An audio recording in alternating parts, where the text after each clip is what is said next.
Hello everyone, आप सभी लोगों का ज्ञान एकेडमी में स्वागत है।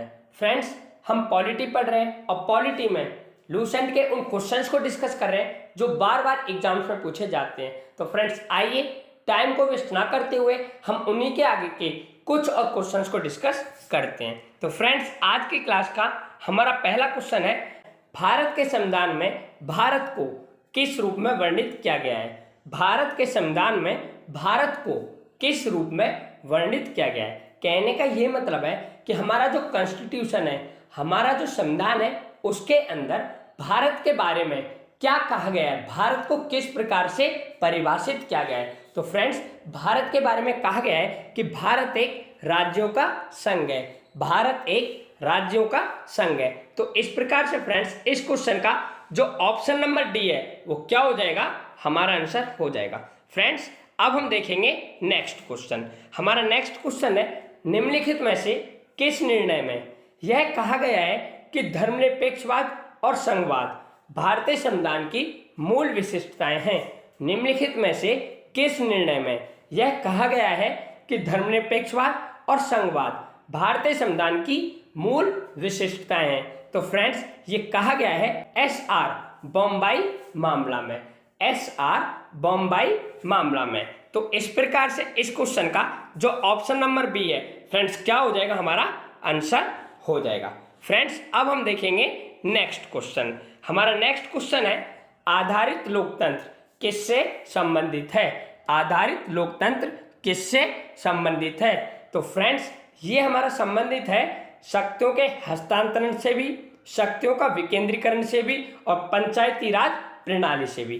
कहने का ये मतलब है, इस क्वेश्चन का जो ऑप्शन नंबर डी होगा, उपयुक्त सभी, ये वाला ऑप्शन हमारा क्या हो जाएगा फ्रेंड्स, आंसर हो जाएगा। और ऐसा क्यों?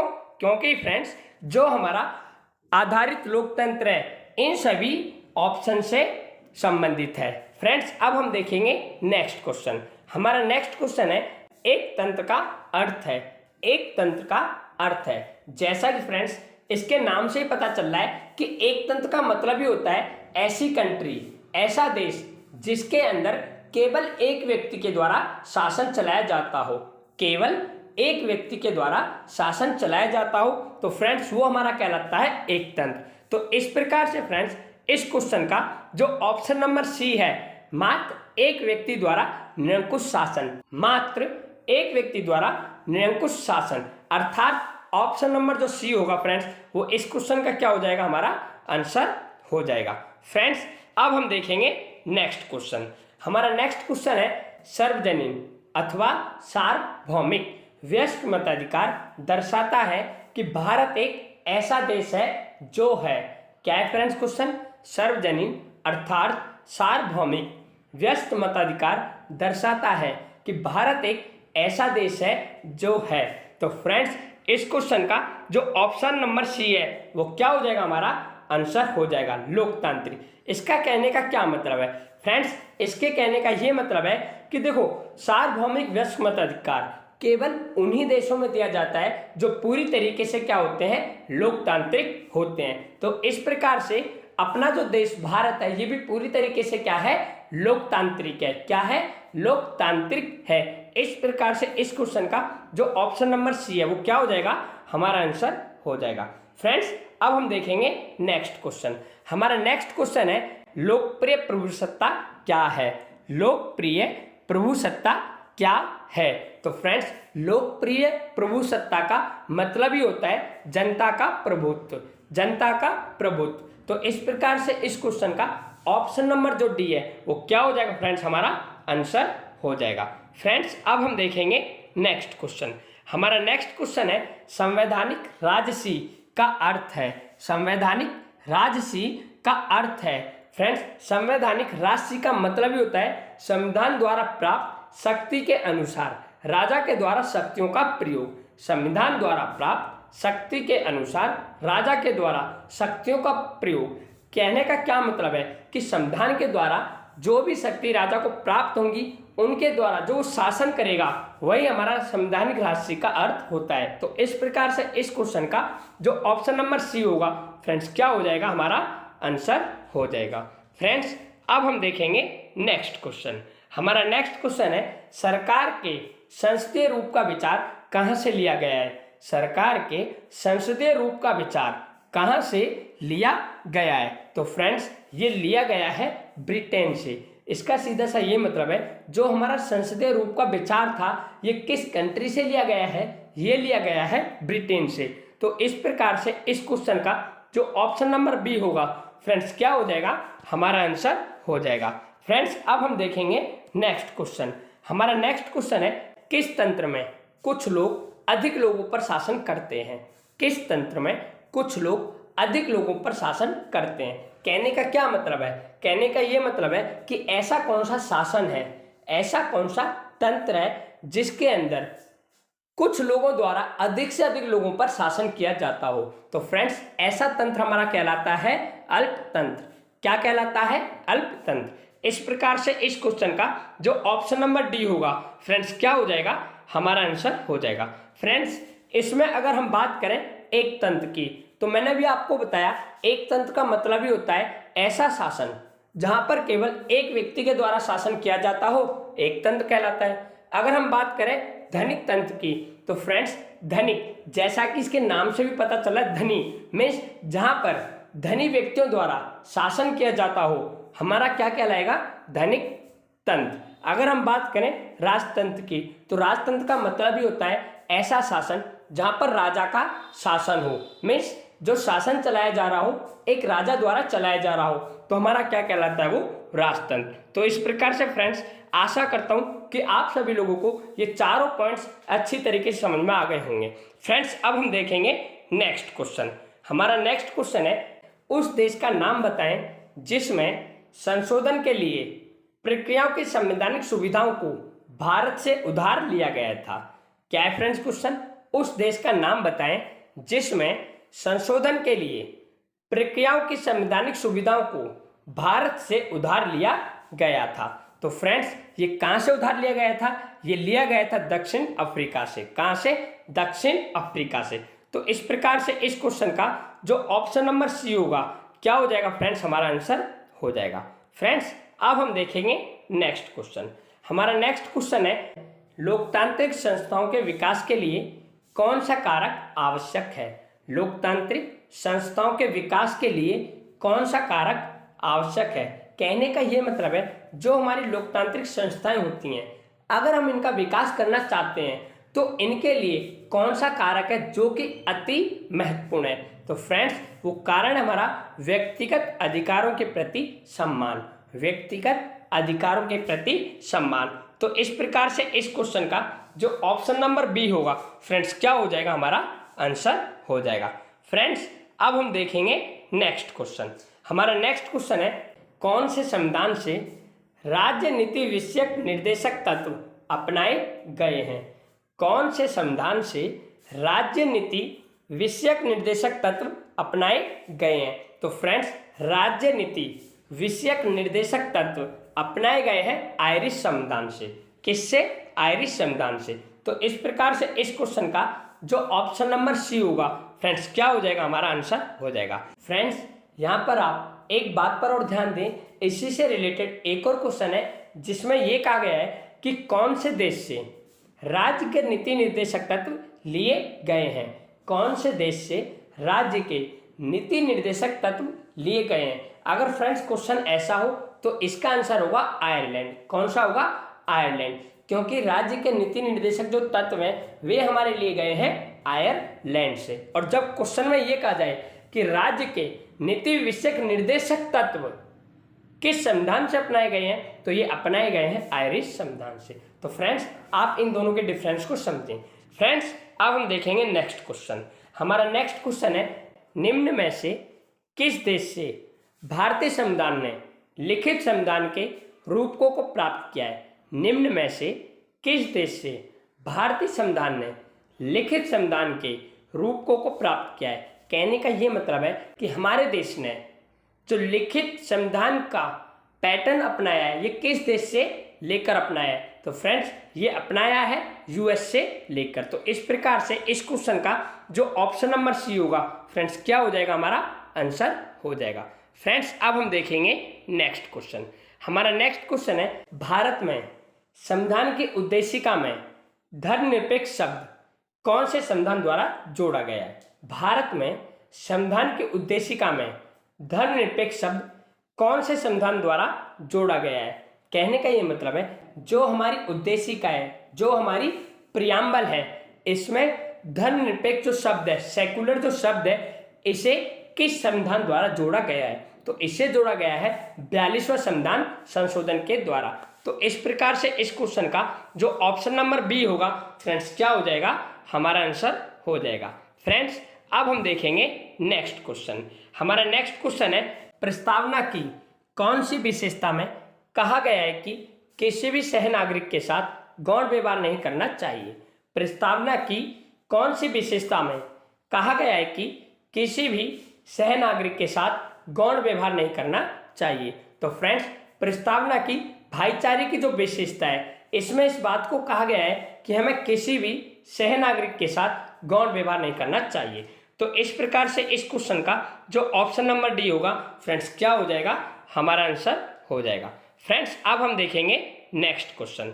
हमारा नेक्स्ट क्वेश्चन है, निम्नलिखित में से किसने संवैधानिक उपचार के अधिकार को भारतीय संविधान के हृदय और आत्मा की संज्ञा दी थी? निम्नलिखित में से किसने संवैधानिक उपचार के अधिकार को भारतीय संविधान के हृदय और आत्मा की संज्ञा दी थी? फ्रेंड्स, क्वेश्चन का कहने का ये मतलब है कि जो हमारा संविधान उपचार का अधिकार है, इसे किस व्यक्ति ने संविधान के हृदय और आत्मा की संज्ञा का है? तो फ्रेंड्स, संवैधानिक उपचार के अधिकार को डॉक्टर भीमराव अंबेडकर ने संविधान के हृदय और आत्मा की संज्ञा की परिभाषा दी है। तो इस प्रकार से इस क्वेश्चन का जो ऑप्शन नंबर बी हो जाएगा फ्रेंड्स, क्या हो जाएगा? हमारा आंसर हो जाएगा। फ्रेंड्स, अब हम देखेंगे नेक्स्ट क्वेश्चन। हमारा नेक्स्ट क्वेश्चन है, भारतीय संविधान की उद्देशिका में बंधुता शब्द का तात्पर्य किससे है? भारतीय संविधान की उद्देशिका में बंधुता शब्द का तात्पर्य किससे है? तो फ्रेंड्स, इसका जो तात्पर्य है वो है हमारा भाईचारे की भावना से। तो इस प्रकार से इस क्वेश्चन का जो ऑप्शन नंबर डी होगा, क्या हो जाएगा? हमारा आंसर हो जाएगा। फ्रेंड्स, अब हम देखेंगे नेक्स्ट क्वेश्चन। हमारा नेक्स्ट क्वेश्चन है, भारत के संविधान के ऊपर सबसे अधिक प्रभाव निम्नलिखित में से किसका माना जाता है? भारत के संविधान के ऊपर सबसे अधिक प्रभाव निम्नलिखित में से किसका माना जाता है? तो फ्रेंड्स, भारत सरकार अधिनियम 1935 का जो प्रभाव है सबसे अधिक माना जाता है अपने संविधान के ऊपर। तो इस प्रकार से इस क्वेश्चन का ऑप्शन नंबर जो डी होगा फ्रेंड्स, क्या हो जाएगा? हमारा आंसर हो जाएगा। फ्रेंड्स, अब हम देखेंगे नेक्स्ट क्वेश्चन। हमारा नेक्स्ट क्वेश्चन है, निम्नलिखित में कौन सा एक भारतीय संविधान की एक मुख्य विशेषता नहीं है? निम्नलिखित में से कौन सा एक भारतीय संविधान की एक मुख्य विशेषता नहीं है? फ्रेंड्स, क्वेश्चन का सीधा सा कहने का ये मतलब है कि इन चार ऑप्शन में से ऐसा कौन सा ऑप्शन है जो हमारी भारतीय संविधान की विशेषता नहीं है, जो हमारी भारतीय संविधान की विशेषता नहीं है? तो फ्रेंड्स, जो अल्पतंत्र है ये हमारे भारतीय संविधान की विशेषता नहीं है। तो इस प्रकार से इस क्वेश्चन का जो ऑप्शन नंबर डी होगा फ्रेंड्स, क्या हो जाएगा? हमारा आंसर हो जाएगा। फ्रेंड्स, अगर हम बात करें भारत के संविधान की विशेषताओं की, तो हमारे भारतीय संविधान की जो विशेषताएं वे निम्नलिखित हैं। जैसे भारत का जो संविधान है कठोर संविधान है, लचीला है, विश्व का सबसे विशाल संविधान है, लिखित संविधान है, और इन सब के अलावा संघीय संविधान है, शक्ति का पृथक्करण है, हमारे संविधान में मौलिक अधिकार दिए गए हैं और अर्धर्ध संघीय है, और भी फ्रेंड्स बहुत सारी विशेषताएं। तो फ्रेंड्स, आइए हम बढ़ते हैं अपने नेक्स्ट क्वेश्चन की ओर। हमारा नेक्स्ट क्वेश्चन है, इनमें से कौन भारत को एक सेकुलर राज्य के रूप में वर्णित करता है? तो फ्रेंड्स, एक सेकुलर राज्य के रूप में वर्णित करता है हमारा कौन? प्रस्तावना। कौन? प्रस्तावना। इस प्रकार से इस क्वेश्चन का जो ऑप्शन नंबर बी होगा तो फ्रेंड्स, क्या हो जाएगा? हमारा आंसर हो जाएगा। फ्रेंड्स, अब हम देखेंगे नेक्स्ट क्वेश्चन। हमारा नेक्स्ट क्वेश्चन है, निम्नलिखित में से कौन सा शब्द भारतीय संविधान के उद्देशिका में नहीं लिखा गया है? निम्नलिखित में से कौन सा शब्द भारतीय संविधान की उद्देशिका में नहीं लिखा गया है? फ्रेंड्स कहने का ये मतलब है इन चार ऑप्शन में से ऐसा कौन सा शब्द है, इन चार ऑप्शन में से ऐसा कौन सा शब्द है जिसे भारतीय संविधान की उद्देशिका में नहीं लिखा गया है। तो फ्रेंड्स अगर हम बात करें साम्यवादी की, किसकी, साम्यवादी की, तो इसका हमारे भारतीय संविधान की उद्देशिका में कहीं भी वर्णन नहीं है। तो इस प्रकार से इस क्वेश्चन का जो ऑप्शन नंबर डी होगा क्या हो जाएगा फ्रेंड्स, हमारा आंसर हो जाएगा। फ्रेंड्स अब हम देखेंगे नेक्स्ट क्वेश्चन। हमारा नेक्स्ट क्वेश्चन है भारतीय संविधान में एकल नागरिकता की अवधारणा किस देश से प्रेरित है। भारतीय संविधान में एकल नागरिकता की अवधारणा किस देश से प्रेरित है। कहने का ये मतलब है जो एकल नागरिकता की अवधारणा है इसे किस देश से लिया गया है या किस देश से ये प्रेरित है। तो फ्रेंड्स ये प्रेरित है इंग्लैंड देश से। किससे, इंग्लैंड देश से। तो इस प्रकार से इस क्वेश्चन का जो ऑप्शन नंबर डी होगा क्या हो जाएगा फ्रेंड्स, हमारा आंसर हो जाएगा। फ्रेंड्स अब हम देखेंगे नेक्स्ट क्वेश्चन। हमारा नेक्स्ट क्वेश्चन है भारत में एकल नागरिकता की अवधारणा निम्नलिखित में से किस देश से अपनाया गया है। भारत में एकल नागरिकता की अवधारणा निम्नलिखित में से किस देश से अपनाया गया है। फ्रेंड्स ये सेम ऊपर वाला ही क्वेश्चन है तो इसका भी आंसर क्या होगा, इंग्लैंड ही होगा, ऑप्शन नंबर डी। फ्रेंड्स अब हम देखेंगे नेक्स्ट क्वेश्चन। हमारा नेक्स्ट क्वेश्चन है नागरिकता निम्नलिखित में से किस विधियों द्वारा प्राप्त की जा सकती है। नागरिकता निम्नलिखित में से किस विधियों द्वारा प्राप्त की जा सकती है। कहने का ये मतलब है जो हमारी सिटीजनशिप है, जो हमारी नागरिकता है, इसे हम कैसे प्राप्त कर सकते हैं।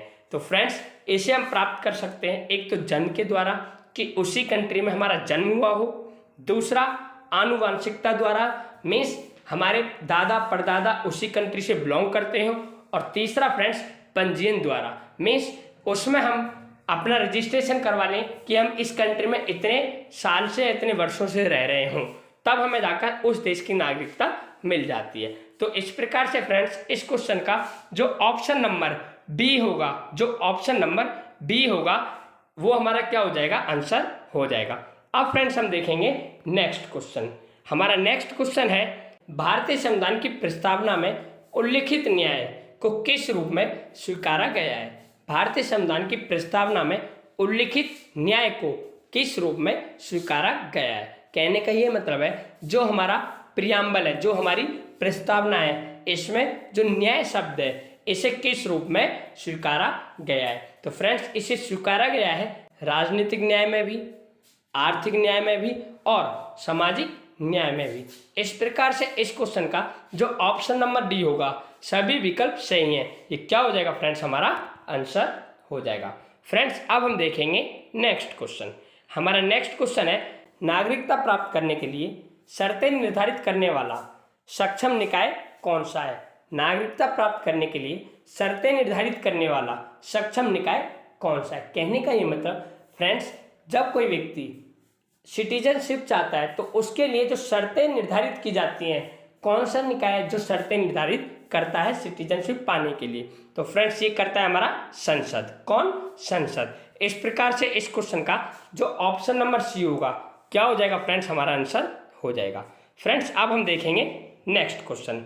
हमारा नेक्स्ट क्वेश्चन है कोई व्यक्ति भारतीय नागरिक नहीं होगा यदि वह, कोई व्यक्ति भारतीय नागरिक नहीं होगा यदि वह स्वेच्छा से दूसरे देश की नागरिकता ग्रहण कर चुका हो। कहने का ये मतलब है अगर फ्रेंड्स कोई भारत का व्यक्ति दूसरे देश में जाकर वहाँ की नागरिकता, वहाँ की सिटीजनशिप को प्राप्त कर लेता है तो उसकी जो नागरिकता है भारत की उसे समाप्त कर दिया जाता है। तो इस प्रकार से इस क्वेश्चन का जो ऑप्शन नंबर सी होगा क्या हो जाएगा फ्रेंड्स, हमारा आंसर हो जाएगा। फ्रेंड्स अब हम देखेंगे नेक्स्ट क्वेश्चन। हमारा नेक्स्ट क्वेश्चन है भारतीय संविधान के निम्नलिखित में से किस अनुच्छेद द्वारा अस्पृश्यता समाप्त की गई थी। भारतीय संविधान के निम्नलिखित में से किस अनुच्छेद द्वारा अस्पृश्यता समाप्त की गई थी। तो फ्रेंड्स जो हमारी अस्पृश्यता थी इसे समाप्त किया गया था अनुच्छेद 17 के द्वारा। तो इस प्रकार से इस क्वेश्चन का जो ऑप्शन नंबर सी हो जाएगा फ्रेंड्स क्या हो जाएगा, हमारा आंसर हो जाएगा। फ्रेंड्स अब हम देखेंगे नेक्स्ट क्वेश्चन। हमारा नेक्स्ट क्वेश्चन है दोहरी नागरिकता निम्न में से किसकी विशेषता है। दोहरी नागरिकता निम्न में से किसकी विशेषता है? तो फ्रेंड्स, जो दोहरी नागरिकता है ये हमारी विशेषता है संघीय सरकार की। किसकी? संघीय सरकार की। तो इस प्रकार से इस क्वेश्चन का जो ऑप्शन नंबर बी होगा फ्रेंड्स क्या हो जाएगा? हमारा आंसर हो जाएगा। फ्रेंड्स, अब हम देखेंगे नेक्स्ट क्वेश्चन। हमारा नेक्स्ट क्वेश्चन है, मौलिक अधिकारों को लागू करने के लिए निम्नोक्त में से किसी न्यायालय द्वारा क्या जारी किया जा सकता है? मौलिक अधिकारों को लागू करने के लिए निम्नोक्त में से किसी न्यायालय द्वारा क्या जारी किया जा सकता है? फ्रेंड्स, जो हमारे फंडामेंटल राइट्स होते हैं, जो हमारे मौलिक अधिकार होते हैं, इन्हें लागू करने के लिए जो हमारी न्यायालय है, जो हमारी कोर्ट है, वो समादेश यानी रिट जारी करता है। क्या करता है? रिट जारी करता है। तो इस प्रकार से इस क्वेश्चन का जो ऑप्शन नंबर सी होगा क्या हो जाएगा फ्रेंड्स? हमारा आंसर हो जाएगा। फ्रेंड्स, आशा करता हूं कि आज की क्लास आप सभी लोगों को समझ में आई होगी। आप सभी लोग प्लीज़ कमेंट में बताएं और ऐसे न्यू वीडियोस पाने के लिए हमारे चैनल को लाइक, शेयर एंड सब्सक्राइब करें। Thank you, bye and take.